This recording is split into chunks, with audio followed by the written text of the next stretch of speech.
Kevin Durant and the Brooklyn Nets, fresh off their win against the Clippers, still in LA, this time taking on Anthony Davis, Russell Westbrook, and the Lakers. No LeBron James in this one, but shockingly, the Lakers would not need him in large part due to the great play of AD cleaning up the offensive boards. Also, Brody doing it on both ends of the court. He's been a jewel for the Lakers off the bench. Brody blocking his former teammate, KD. You will get nothing and you will like it. Just timing that shot perfectly. Lakers up by 7.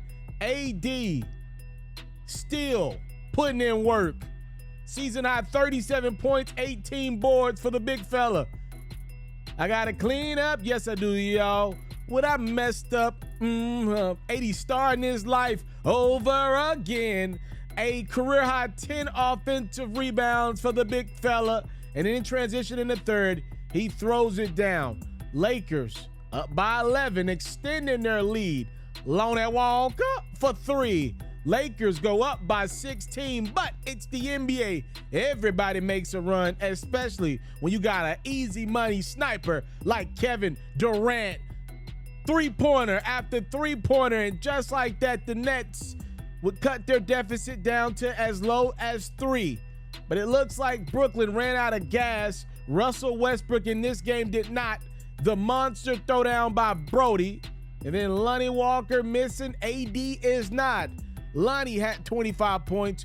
Brody, 14, 6 rebounds, and a season-high 12 assists. And the Lakers get their third win of the season, defeating Brooklyn 116-103. The Lakers would have not won this game if LeBron James had played. Y'all heard me? Did y'all hear me? I said the Lakers would not have won this game if LeBron James would have played.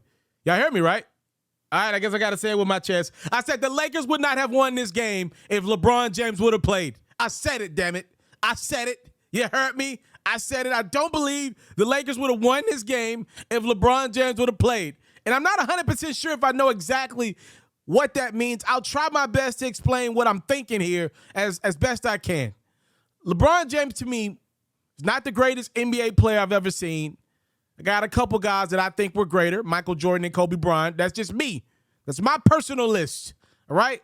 But I will say this, from an athletic perspective, LeBron's the greatest specimen I've ever laid eyes on to play basketball, period.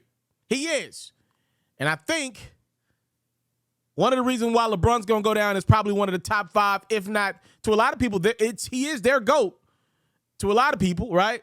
It's because of how great he is of an athlete. We've never seen anything like LeBron, the athlete. The fact that he's even still playing at the clip he's playing at in year 20, about to turn 38, is just nothing short of remarkable and a testament to that man's greatness, his work ethic, and desire.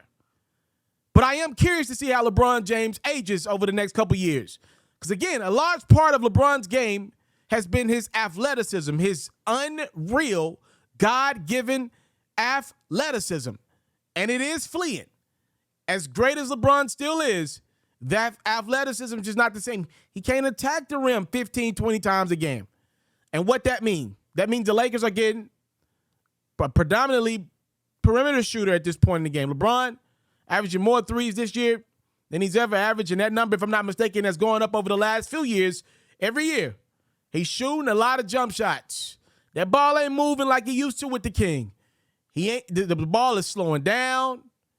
You know, he just not moving around as much. And right now, Brody's got a little more bounce than the King does right now in half courts. You get LeBron in the open court, and he's still the King.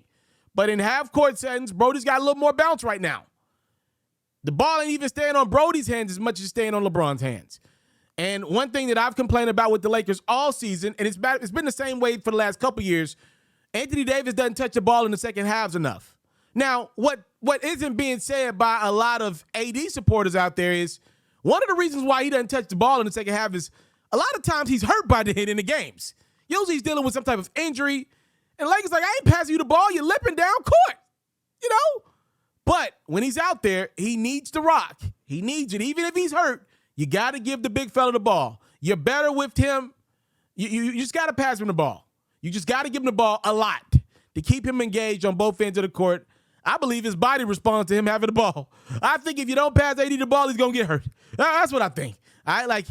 Keep him engaged on both ends of the court by feeding him the rock constantly. You're better with AD struggling around the rim, struggling shooting jump shots than you are with LeBron shooting jump shots at this point. That's my opinion. I believe right now AD commands more of a defensive urgency. He commands more eyes today than LeBron does today. So I'd rather struggle with AD than watch LeBron maybe or maybe not make jump shots. And I think a large part of this Lakers win was because there was no LeBron. And what I love about LeBron, we've talked about a couple guys here on the platform today. Kyrie Irving, the Nets have been playing better ball without him. Harden, the Sixers have been playing better ball without him. What I love about LeBron is he is going to adapt. He ain't just on the bench watching the games. He's a freaking billionaire. He's got better things to do than to sit around and watch a game and not be engaged. We know LeBron's in love with this game. When he's not playing basketball himself around his team, oftentimes he plays 2K, not because he's a video game head, because he wants to kind of like mimic what his team is. He loves the game of basketball. He loves it. So I will give LeBron this. He will find a way to better flow with this offense.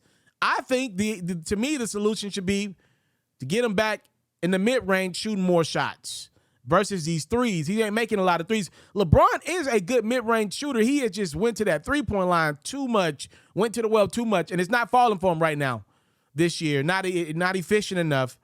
And it's one of those nights where the Lakers just had a good night shooting.